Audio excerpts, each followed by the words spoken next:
A very good evening to all the students. We have completed our unit 2 till unit 2. So today we are going to start with our unit 3, the very first poem, that is Silver. Unit 3, 3.1, that is Silver. So before starting the poem, first I would like to say all that you have got the information about the exam that will be conducted on it will be conducted on 21st, right?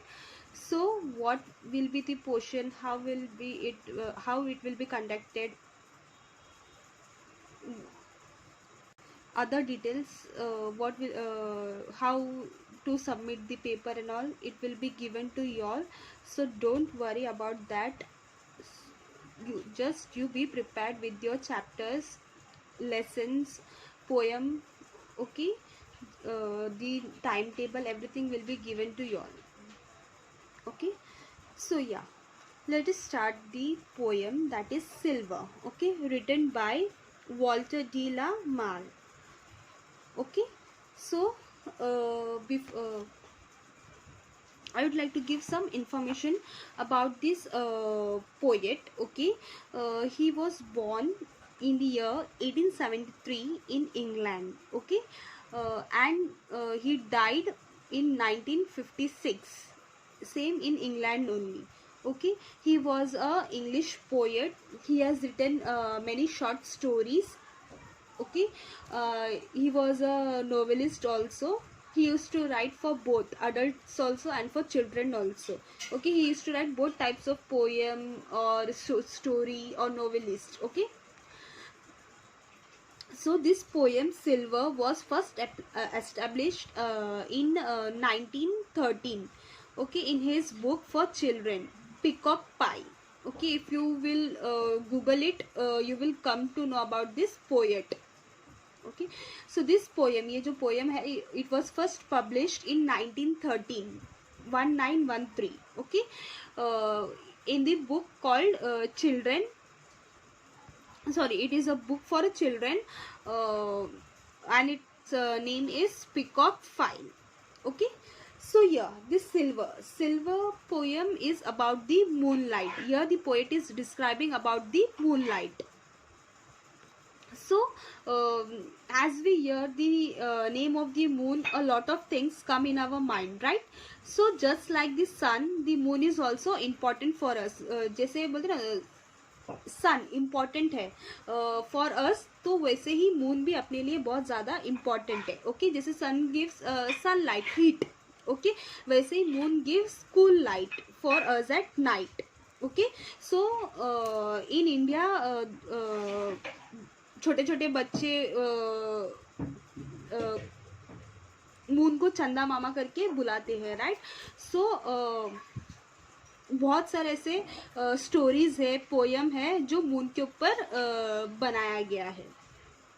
So yeah the poet describes it as a woman. Okay, ये woman एक लड़की के through describe किया. ये कैसा पता चला? देखो, यर in the second line her दिया है. Her means it is use for girl, right? So इसमें पता चला कि poet is describing it as a women. And because of moonlight everything on the earth looks like a silver colour. तो moonlight गिरने की वजह से, अर्थ पे, धरती पे मूनलाइट गिरने की वजह से जो भी है वो सब क्या हो रहा है, कौन से कलर में दिख रहा है? सिल्वर कलर में दिख रहा है.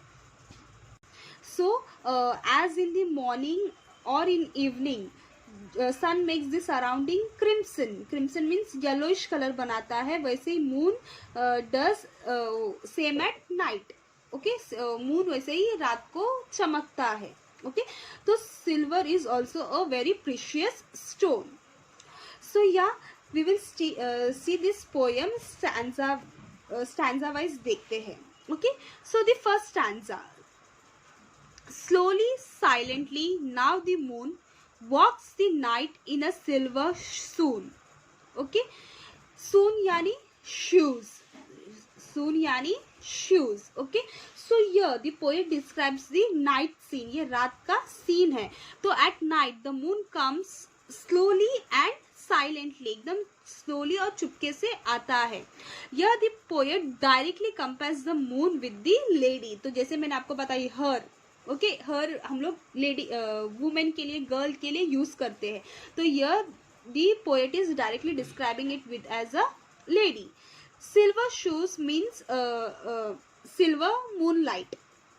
ओके, तो वो जब चलती है रात में तो ऐसा लग रहा है कि she is wearing a silver shoes. Now the lady means moon, मतलब यहाँ पे लेडी मीन्स लेडी को डिस्क्राइब किया मून की तरह. ओके, तो we feel it like moving here and there. वो नेक्स्ट स्टैंजा, लेट अस सी.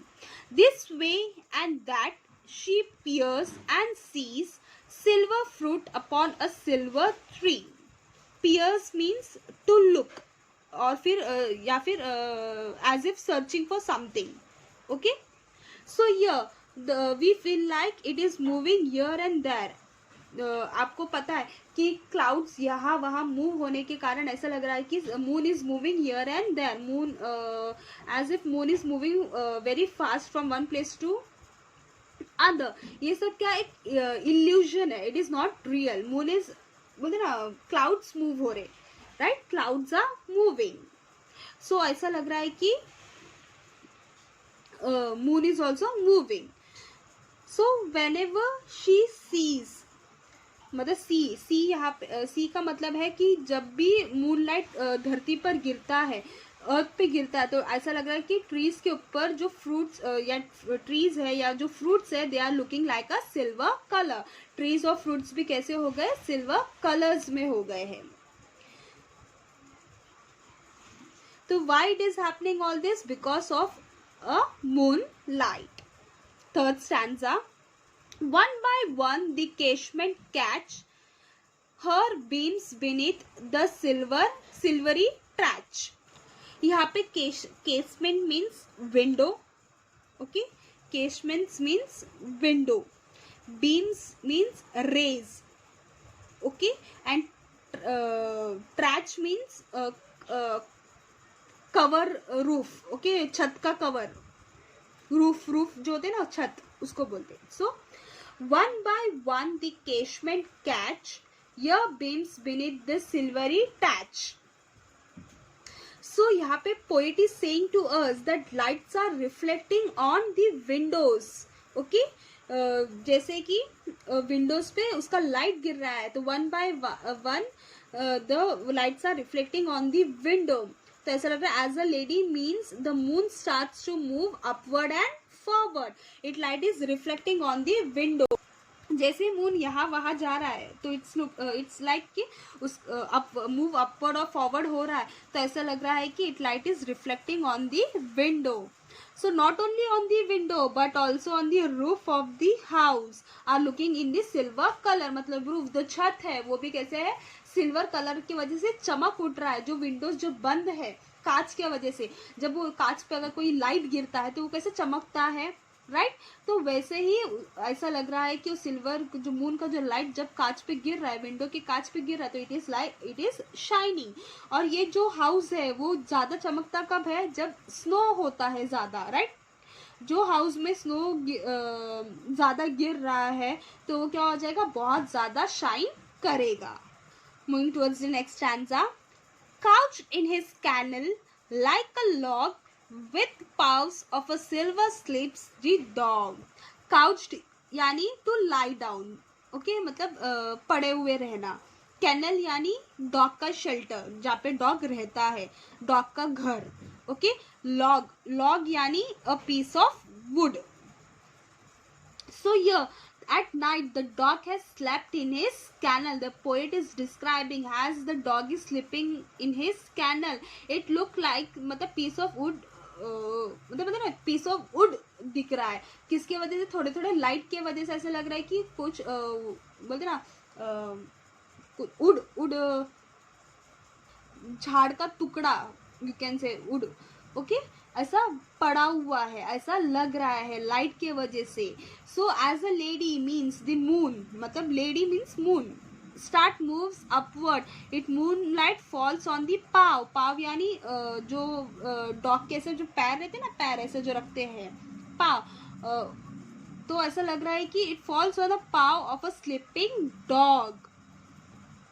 तो उसके वजह से क्या हो रहा है, तो उसका जो लेग है वो भी सिल्वर कलर का दिख रहा है, उसका जो पैर है जो बाहर है, कैनल के बाहर है, जो डॉग शेल्टर के बाहर है, थोड़ा थोड़ा पैर जो बाहर है, कैसे नहीं सोते डॉगी लोग, आप लोग ने देखा होगा, आपके घर पे अगर डॉगी है तो you have been seen the dog is been sleeping, तो उसका डॉग में जब मून लाइट गिर रहा है तो it is looking like a silver colour, it is also been a silver colour.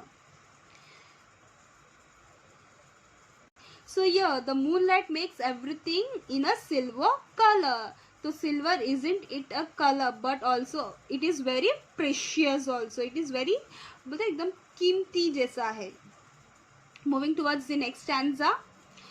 From their shadowy coat, the white breast peep of doves in a silver feather sleep. Peep यानी to look, feather yani having feathers. Okay, so here the poet describes the nest which is under the shadow of something. मतलब shadow किसके shadow के नीचे है? Of course the silver moonlight के shadow के नीचे है. And in the shadowy nest the doves यानी वो white color के जो bird होते हैं आप लोग, black pigeon जैसे जो रहते हैं ना white color के, तो ऐसे लग रहा है कि वो सो रहे हैं. But the white feathers are visible because of the moon light. Why? उसका जो मून लाइट का जो चमक है उसके पंख पे पड़ रहा है, उसके वजह से वो विजिबल है, मतलब दिख रहा है. Moon light makes the feather silver. तो मून लाइट उस पंख, उसके पंख पे गिरने के, उसके विंग्स पे गिरने की वजह से वो भी पूरा सिल्वर कलर का हो चुका है. Moving towards the next stanza. A harvest mouse goes scampering by with silver claw and silver eye. Scampering यानी walk silently या फिर फटाफट चलना. Okay, silently to move. So here the poet is describing, मतलब पोएट बता रहा है, poet describe कर रहा है एक mouse. Okay, that lives in the field. Okay, जो फील्ड में रहता है हार्वेस्ट करने के लिए. हार्वेस्ट मतलब यहाँ वहाँ ढूंढना. Okay, scampering, walk silently. तो यह the poet describes a mouse that lies in the field where the crops are taken. Okay, the mouse is walking very silently from one place to another at night. The moonlight captures this scampering mouse. Okay, वो जो mouse जो है वो जो harvest मतलब crops, okay, field पे जा रहा है. क्यों बोलते ना, क्रॉप्स ढूंढने के लिए, खाने के लिए. तो वो यहाँ वहाँ फटाफट भाग रहा है. आप लोगों ने देखा रहेगा चूहा एक तो लाइट बंद होने पर चुपके से आता है अपने, अगर घर पे किसी के चूहे मतलब आते रहेंगे तो आप लोगों को पता रहेगा कि वो रात को खाना खोजने के लिए आता है. तो वैसे ये फील्ड में जा रहा है खाना खोजने के लिए यहाँ वहाँ. With silver Clough and a silver I, मतलब उसके जो एकदम आँख, ओके, एकदम क्या हो रहा है, एकदम शार्प दिख रहे हैं. वो जब जो मून का लाइट है जब वो उसके आँख पे गिर रहा है तो इट इज शाइनिंग, तो एकदम शार्प दिख रहे हैं. So last paragraph, last stanza. And moveless fish in the water gleam bye silver red in a silver stream. Moveless यानी not moving, वहाँ पे still होना. Glim यानी shining. Reeds यानी a type of grass. Stream यानी a small river. So here the poet describes about the fish. जो fish stream के अंदर है, river के अंदर है, वो एकदम बराबर से दिख रहा है. Why? Because of the moon light. लेकिन मून लाइट जब गिर रहा है तो ऐसा लग रहा है कि वो फिश वहीं पे थम गया है, वो उधर इधर नहीं मूव कर रहा है. It is moveless. Okay, the fish is stable and it is not moving. May be it is sleeping. रात हो चुका तो शायद से वो भी सो रहा है. तो फिश इज मूवलेस. तो although it is night it is visible. इतना रात होने की वजह से भी वो विजिबल है. Why? Because of that silver light. the water is shiny because of the reflection of the moon. okay, जो अंदर के जो छोटे छोटे ग्रास है स्ट्रीम के अंदर, मतलब रिवर के अंदर जो छोटे छोटे ग्रासेस है वो भी एकदम अच्छे से दिखाई दे रहे हैं. Why? Because of the reflection of moon light. So yeah students, this is the poem that is describing about the moonlight. So I hope you have understood this poem. So here the poet is saying that everything that is on earth मतलब has an impact of a moonlight. वो चाहे sunlight का हो या फिर moonlight हो, दोनों का effect होता है. sunlight गिरने से भी बोलते नज़ारा जो सीनरी है वो अच्छा दिखता है, वैसे ही सेम जब मूनलाइट भी आता है रात को तो उसका भी जो नज़ारा है, जो सीनरी है, that is also very good. So hope students this poem you have understood it. If you have any doubt you can ask me. Okay, I will be giving you all the meanings. First you have to write this poem in your notebook, and after that you have to write the meanings, and after that I will be providing you all the notes. You have to complete it. Okay students, bye, take care, be happy and be safe.